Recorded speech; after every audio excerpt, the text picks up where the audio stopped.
Bonjour à tous, donc je continue ma série des présentations de solutions de scanner portable, puisque je vise là les jeunes utilisant un ordinateur en classe et je me rends compte dans ma pratique que l'un des gros problèmes dans l'utilisation de l'ordinateur en classe, c'est de scanner les polycopiés qui sont distribués.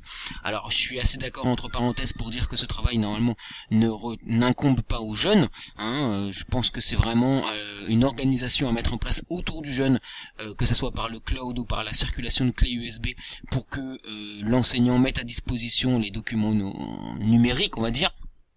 Mais bon, il se trouve que dans la pratique, c'est quand même très souvent un polycopier papier qui est distribué et le jeune doit se organiser avec ça et généralement on les retrouve en bouloche au fond du cartable parce que le jeune ne sait pas quoi en mettre, ne sait pas quoi en faire, pardon, une fois que le cours est fini. Donc à mon avis, l'enjeu est important en termes d'efficacité pour le jeune. Donc j'ai déjà présenté une première vidéo sur l'utilisation de la souris scan et je vais présenter aujourd'hui un scanner portable, toujours de la marque Iris Scan. C'est le Iris Scan Book Executive 3. Que je vais d'abord dans un premier temps vous présenter à l'aide de mon téléphone pour que visuellement vous puissiez vous le représenter. On verra un peu les différentes fonctions et puis dans un deuxième temps je reviendrai sur mon ordinateur pour vous faire une démonstration en direct d'un scan. Voilà, c'est parti pour la présentation. Voilà donc le modèle que je vais vous présenter aujourd'hui, le Book Executive 3, donc la réglette Iris Scan Book Executive 3. Alors vous pouvez la trouver sans le nom Executive.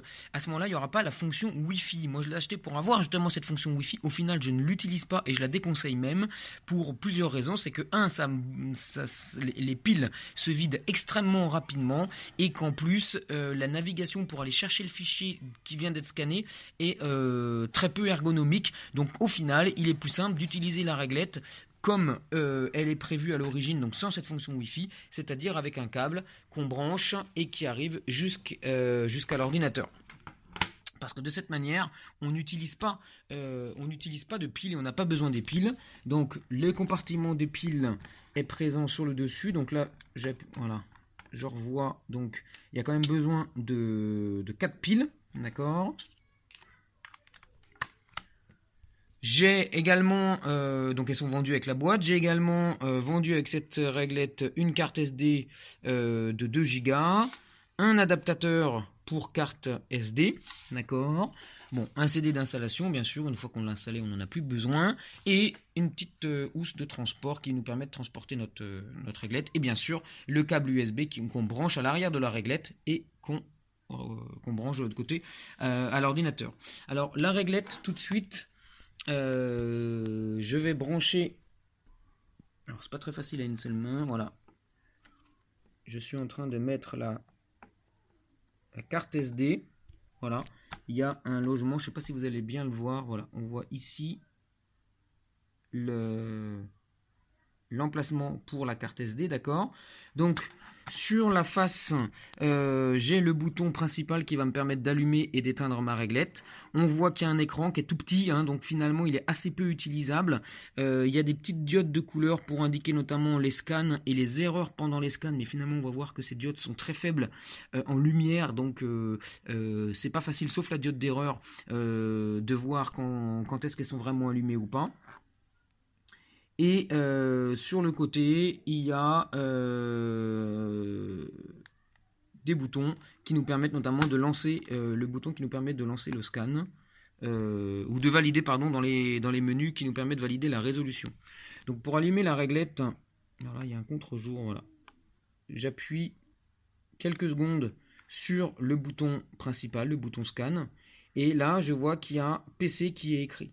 Je vois également sur la gauche je voyais jusqu'à ce que la connexion du PC soit établie, la carte SD, d'accord. Et là effectivement les petits bruits que vous entendez derrière moi, c'est l'ordinateur qui détecte que la carte que la réglette est branchée. Donc à partir du moment où je suis branché avec un câble, eh bien finalement mon écran il me sert à rien parce qu'il m'affiche PC en permanence et du coup il ne me donne aucune indication puisque les réglages vont se faire sur l'ordinateur. Si jamais je n'ai pas le câble, mais là je peux pas l'utiliser parce que sinon j'ai pas de pile, eh bien c'est l'appui sur le bouton de résolution qui est ici, qui me permettra de régler donc entre noir et blanc et le choix également entre le format image et le format PDF. D'accord? Donc il y a assez peu de boutons. On voit derrière la petite vitre hein, qui correspond à la surface de numérisation et on voit également les petites roulettes qui permettent de très bien faire glisser cette réglette, d'accord? Puisque la réglette roule très facilement sur la table. Alors le gros problème de cette réglette, comme de la souris scan, comme je l'évoquais dans la précédente vidéo, bah, c'est le problème de place. Parce que si je veux scanner une feuille, alors je vais pas anticiper, donc je vais prendre par exemple une feuille d'un livre. Voilà. Eh bien, imaginons qu'on soit en classe et que je doive scanner cette page-là, et ben, il va falloir que je pousse mon ordinateur au maximum, d'accord, pour avoir la place de mettre ma réglette, alors légèrement au-dessus, en plus là le fil me gêne un petit peu, voilà, légèrement au-dessus, d'accord, et de manière à pouvoir glisser sur tout le long. D'accord? Donc ça, c'est un problème récurrent. Un jeune que j'ai accompagné a régulièrement été empêché d'utiliser cette réglette parce que il avait un voisin à côté de lui qui ne pouvait pas pousser l'ordinateur, d'autant plus que les tables dans les collèges sont bien évidemment, bien généralement, plus petites que celles que j'utilise aujourd'hui. Voilà. Donc, ceci dit, c'est un produit qui fonctionne très très bien. Hormis ce problème de place, j'y vois pas tellement d'inconvénients. Vous le trouvez d'ailleurs sur Amazon à peu près à une centaine d'euros. Encore une fois, contentez-vous à mon avis de la fonction qui n'est pas exécutive, l'Iris Scan Book tout court, puisque vous aurez exactement la même qualité de scan. C'est uniquement la partie Wi-Fi qui sera pas présente, mais encore une fois, comme finalement je l'utilise pas, c'est pas un souci. Donc voilà pour la présentation, désolé, c'est pas très facile avec le téléphone de vous montrer vraiment en détail. Ceci dit, vous avez vu donc le bouton principal, d'accord, et donc le problème des piles qui sont à changer très régulièrement, même quand c'est pas beaucoup utilisé, dès qu'on est en mode Wi-Fi. Voilà, donc maintenant on va passer sur l'ordinateur pour vous montrer comment scanner. Voilà, donc maintenant que je vais comment scanner une page. À partir du moment où je zappe la fonction Wi-Fi, parce que je la considère comme ratée d'un point de vue ergonomique et surtout trop consommatrice des piles, eh bien à ce moment-là, je vais utiliser le logiciel qui est installé par défaut, donc avec le CD d'installation, qui est la fonction Iris Scan Direct. Moi, c'est vraiment la fonction qui me plaît le plus. Donc, je double-clique sur l'icône, mais attention, il faut que la réglette soit allumée, sinon vous avez ce message d'erreur, vous demandant de connecter d'abord l'appareil, d'accord? Donc là, je vais cliquer sur OK pour annuler mon message. J'appuie une seconde sur le bouton scan de la réglette. Je vois sur le bouton de ma réglette, sur l'écran de ma réglette que PC clignote. Ça veut dire que l'ordinateur est en train de reconnaître ma réglette, mon périphérique USB. Voilà. J'ai un message m'indiquant que ça y est, c'est bon. Et PC arrête de clignoter, sur le petit écran de la réglette. Donc à partir de là, je peux double-cliquer sur l'icône Iris Scan Direct et ça va lancer l'application. Donc en fait cette application c'est uniquement une barre flottante qui n'a aucune utilité en elle-même, si ce n'est de pouvoir régler les réglages, de pouvoir paramétrer les réglages, mais honnêtement vous allez voir que c'est très limité puisque donc paramétrage système, j'ai deux onglets, général et scan. Dans général je peux juste changer la langue du système. D'accord, ça n'a pas grand intérêt. Et dans Scan, un peu plus intéressant, je peux choisir par défaut de scanner en couleur ou en en gris. D'accord, en dégradé de gris. Donc moi je vais cocher couleur, comme c'était. Et dans l'orientation du scan, ça c'est, je vais laisser vertical. C'est l'utilisation du scan donc de haut en bas vertical ou de gauche à droite horizontal. Et je clique sur fermer. Mais ça bien évidemment le jeu n'est pas obligé de le faire à chaque fois. Donc à partir du moment où je suis en fonction Iris Scan Direct, je vais avoir besoin d'ouvrir mon traitement de texte. D'accord, et je vais scanner directement dans le traitement de texte que j'ai pris LibreOffice, ça pourrait être Microsoft Word, d'accord? C'est-à-dire que mon scan ne va pas aboutir à un fichier, d'accord, enregistré en dur, hein, sur la mémoire morte de mon disque dur, c'est-à-dire, enfin, sur un disque dur ou sur une clé USB. Je ne vais pas avoir le choix entre une image ou un PDF, d'accord. Ça va arriver directement, comme si j'avais fait un copier-coller vers mon traitement de texte. Donc, comment ça se passe? Je place le curseur dans mon traitement de texte à l'endroit où je veux insérer mon image. Imaginons que j'ai un peu de texte, d'accord. Je me décale. D'accord. Et puis donc je mets le curseur où je veux. D'accord. Ensuite, je positionne ma réglette donc en haut du document que je veux scanner. J'appuie sur le bouton scan, la petite lumière verte va s'allumer, vous n'allez pas la voir bien évidemment, mais elle s'allume très faiblement, ça m'indique que mon scan est en cours, et à partir de là, je vais glisser ma réglette vers le bas à une vitesse relativement lente. Ça va prendre une quinzaine de secondes à peu près. Si je vais trop vite, la lumière rouge erreur s'allume.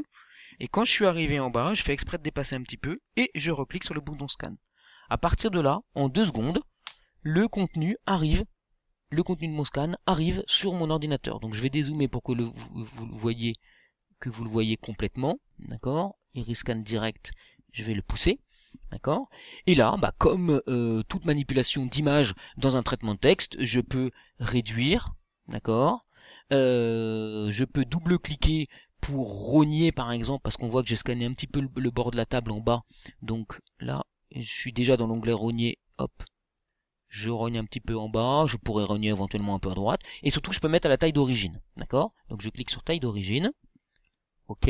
Voilà. Et là, alors bon, là ça a effacé mon texte. Enfin voilà, ça l'a mis du coup automatiquement sur la deuxième page. Donc là, effectivement, je n'ai pas de fichier puisque donc je vais effacer le texte que j'étais en train d'écrire pour n'avoir plus qu'une seule page. Parce que à partir de là, il y a 2 solutions.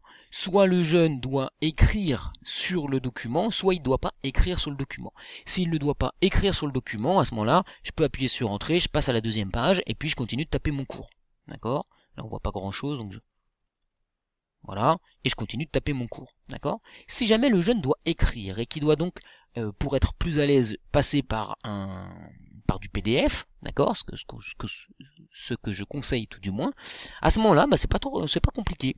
Je vais cliquer sur le bouton PDF de LibreOffice, exporter au format PDF.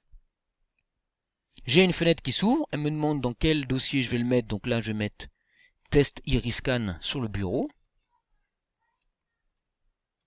Test Iris Scan réglette, voilà. J'enregistre. Alors, je sais pas, là si j'ai pas, peut-être par erreur, ouais, j'ai pas effacé la deuxième page, donc je vais supprimer la deuxième page, voilà, et je rescanne. Là c'est une petite erreur, enfin je rescanne. Je réexporte, donc là le fichier existe déjà, je l'écrase. Oui. Et à partir de là, alors là, je suis plus vraiment dans l'utilisation de la réglette, je dévie parce que c'est la conséquence logique, c'est la continuité, donc j'ai même plus besoin d'Iris Scan direct d'ailleurs. Donc je vais appuyer sur le bouton de ma réglette pour l'éteindre et fermer donc ce bouton. Voilà. Donc qu'est-ce qui se passe derrière? À la rigueur, je peux fermer mon traitement de texte. D'accord. Je vais avoir accès ici à mon fichier PDF, donc je vais l'ouvrir. Donc on voit que la qualité de scan est très correcte, est très bonne, d'accord, et que c'est quand même nettement plus facile que la souris scan pour scanner une page entière, d'accord. Voilà, donc là le logiciel s'ouvre pour les besoins de la vidéo, je le réduis légèrement pour que voilà, il rentre dans la page, d'accord. Alors là, bien évidemment, je peux utiliser les fonctions. Là, je vous renvoie vers mes tutoriels sur PDF Exchange. Donc moi, je vais juste écrire, par exemple, un message.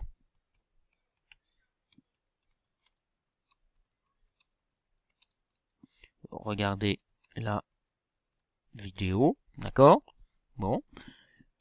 Maintenant que j'ai fait, alors j'aurais pu bien évidemment rajouter des flèches, je sais pas, moi là je fais un petit peu n'importe quoi, bien évidemment, d'accord.